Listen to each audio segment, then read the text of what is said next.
한국전쟁 종전선언은 시기상조다. 일본의 반응이었습니다. 단순히 극우 세력의 말이 아니라 일본 정부의 공식 입장이며 무슨 일이 있어도 한반도 평화로의 발걸음은 반드시 막겠다는 것이 그들의 의지입니다.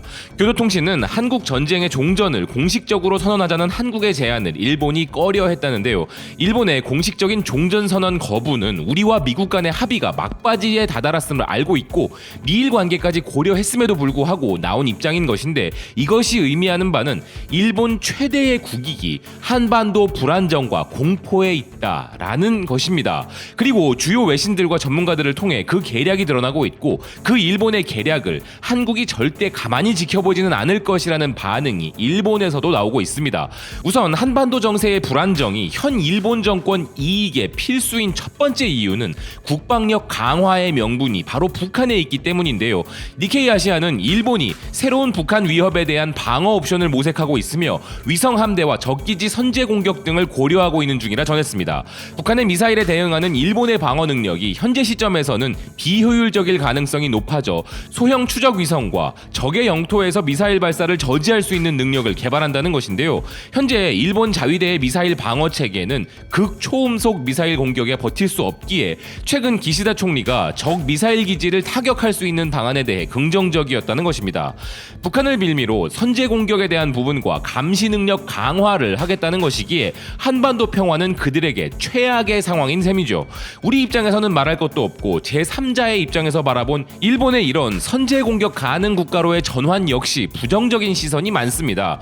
영국의 이스트 앵글리아 대학교 국제관계 및 일본 외교 정책 전문가인 라 메이스는 호주의 컨버세이션을 통한 칼럼에서 일본을 선제 공격 가능 국가로 전환하기 위한 평화 헌법 폐기를 향한 일본 우파의 압력이 거세지고 있다 지적했는데요. 1946년 더글라스 맥아더 장군 휘하에 미군 점령군이 초안을 작성한 이 헌법은 일본이 공식적으로 군대를 유지하는 것을 금지하고, 헌법의 핵심 조항 구조는 일본이 육해공군을 소유할 권리를 부정하는데, 일본의 집권 여당인 자민당의 매파 파벌이 지배하고 있는 현 일본은 최근 수십 년 동안 무장 해제를 위한 움직임을 강화해 왔으며, 현재 일본은 세계에서 9번째로 많은 국방비를 지출하고 있고, 사실상 다음 단계는 헌법 개정이라는 것입니다.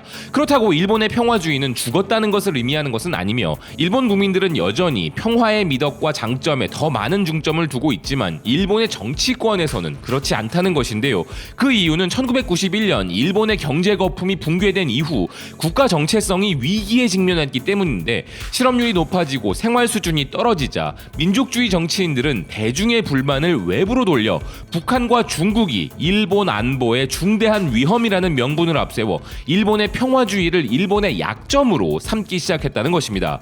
이런 부분들은 고이즈미 주니치로 전 총리와 아베 신조 전 총리에 의해 주도되었으며, 두 사람 모두 일본 헌법 개정안을 포함한 매파적 외교 정책으로 권력을 잡았다는 것인데요.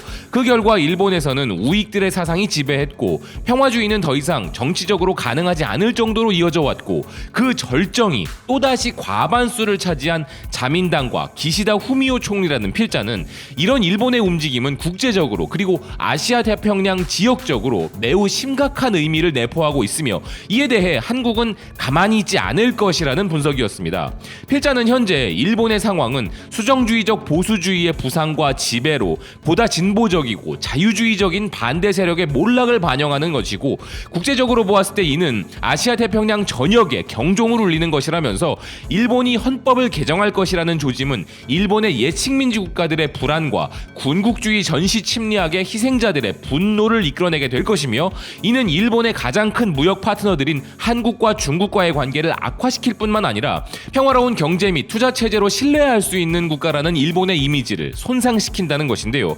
또한 이는 이미 긴장된 안보 환경 속의 일본을 더욱 고립시킬 것이라면서, 일본과 한국의 관계는 여전히 긴장 상태에 있고 미국과의 긴밀한 동맹인 일본은 중국과의 긴장을 지속시켜 왔기에 일본 일본의 평화헌법 개정은 되려 일본의 안보를 위협할 수 있다는 것입니다. 여기에 최근 평화헌법 구조의 재해석으로 이미 일본이 예외적 상황에서는 동맹국과 함께 다양한 형태의 집단 방위를 운용할 수 있도록 허용하고 있기에 일본이 주장하는 헌법 개정의 실질성은 필요성도 거의 없다는 게 필자의 분석인데요.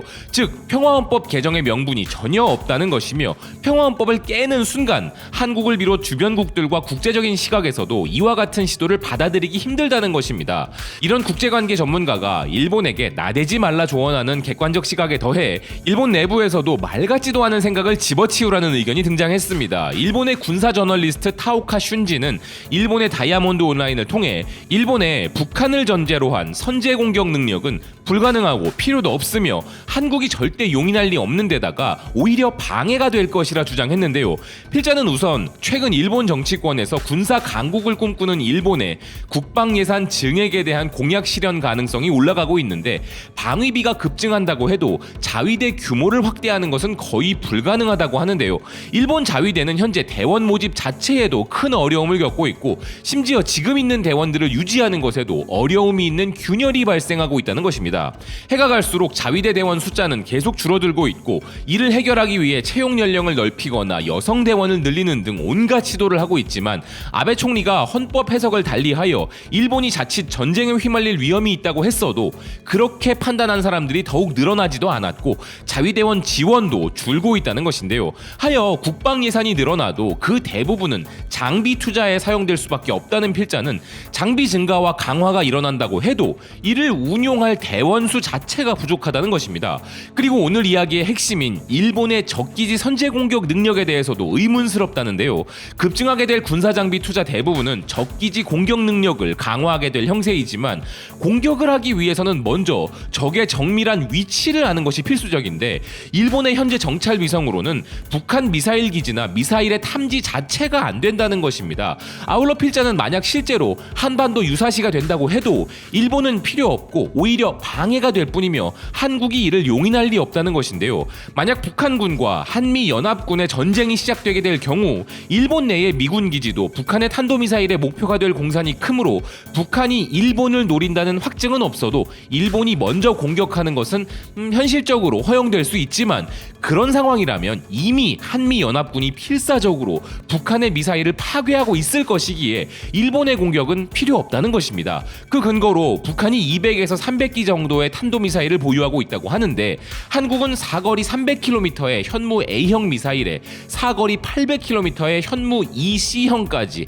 총 2000기의 탄도미사일에 더해 사거리 1500km의 순항미사일 현무 3C형도 있고 한국 공군은 전투기, 공격기계 약 500기를 가지고 있으며 주한 미 공군 역시 100여 대의 전투기가 있어 북한에 대한 공격에는 전혀 부족함이 없다면서 이 상황에 만일 일본의 항공자위대가 한국군의 허가를 받지 않고 북한을 공격하거나 해상자위대가 순항미사일을 발사하면 되려 한국군에게는 방해가 된다는 필자인데요. 즉 되도 않은 일본 항공자위대의 등장은 방해만 될 뿐이라는 것이죠.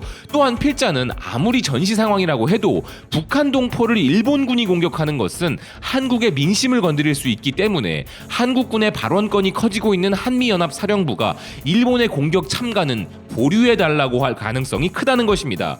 이는 마치 이스라엘이 걸프전의 다국적군으로 가담하면 아랍 국가들이 반발하는 것과 마찬가지로 아무리 전쟁이 일어나도 일본이 북한을 때리는 것은 한국이 용인하지 않을 것이기에 일본의 공격은 필요 없다는 것이죠.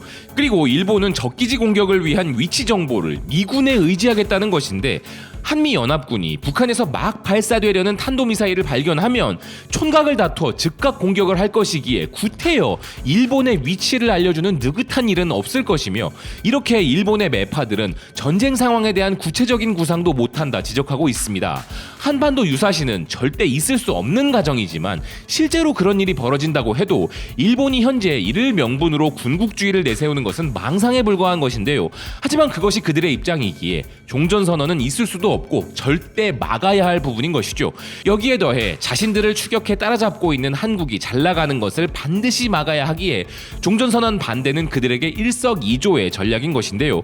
이것이 일본의 현실이며 민간 극우단체가 아닌 그들의 정부의 입장입니다.